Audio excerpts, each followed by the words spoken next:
Well, hopefully there will be a more detailed video on this later, but it's already 5 a.m., so this is going to have to do for now. If you have your audio on, you can probably guess what it is I finally got around to finishing. Yep, it flies now, and you don't even have to get insanely lucky. So this video will serve as a quick pilot's operating handbook, so I don't have to write a ton. And I'll give you a HUD for the speed reference. Takeoff procedure is pretty straightforward. You just floor it.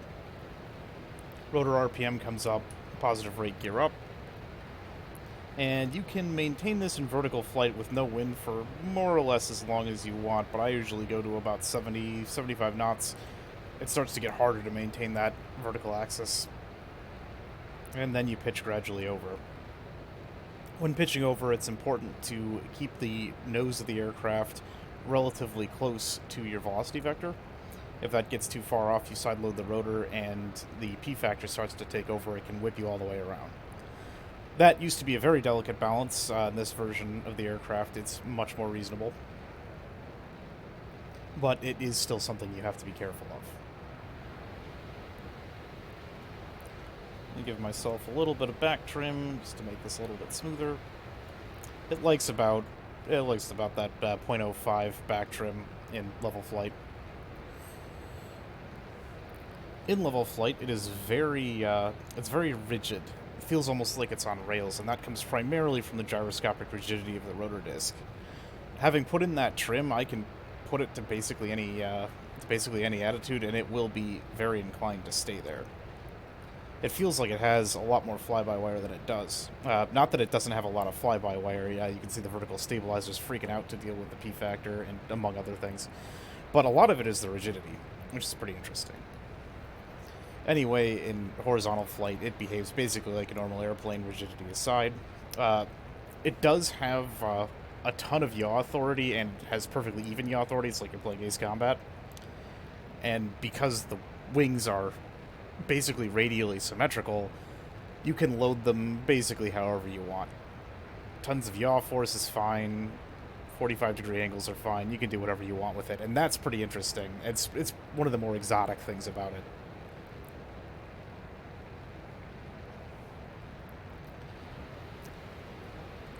But now, the part that makes it actually worth making a video about, the landing is a little bit challenging.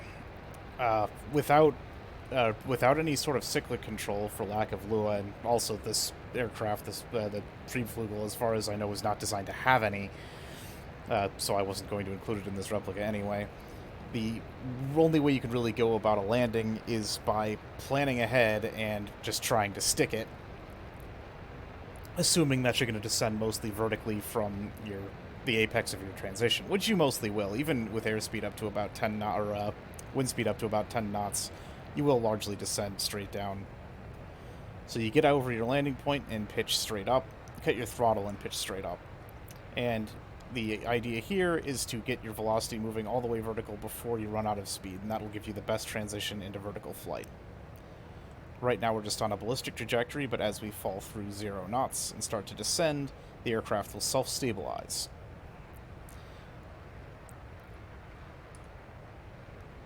And I'm going to give it a little bit of power to slow my descent rate and help stabilize the aircraft. And we'll neutralize the pitch trim just to make it a little bit smoother on the way back. And this is what it looks like in a stable descent. Now, I talked in much greater detail in the last video about why it's stable like this. I know a fair bit more about it now, but it will really require a more detailed video to get into. The short version is that these are able to balance because of, or at least the way I understand it, is a tug-of-war between P factor, which you can see in the...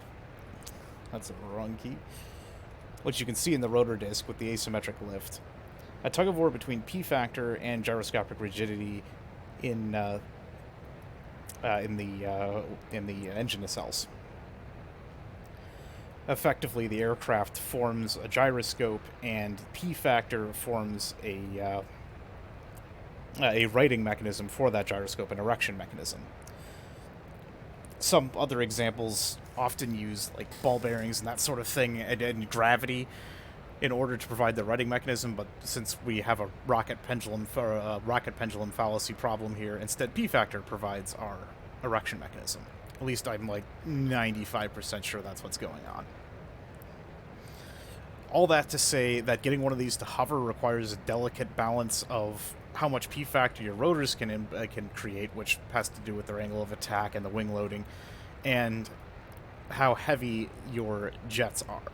Now, fortunately, usually I find I have to increase the weight at the blade tips to get things to be stable, which gives you some room to maneuver.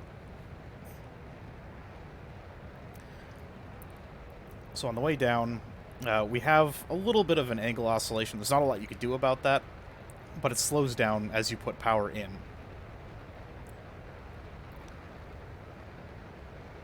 As we get towards the ground here, I'll decelerate to about 1,000 feet per minute and show you inside briefly. I have practiced a decent bit, and you can land this inside from entirely inside instruments only without too much difficulty. But helping with that is this instrument down here. All of these are provided by my friend Higgy, who is I must thank extensively. But the way this gauge works is it provides your translation speeds on your X and Y axis to give you an idea of how much you're going to sideload the landing gear on the way in. And ideally, you want to do that as little as possible. And there's touchdown. Once you're on the ground, zero the throttle.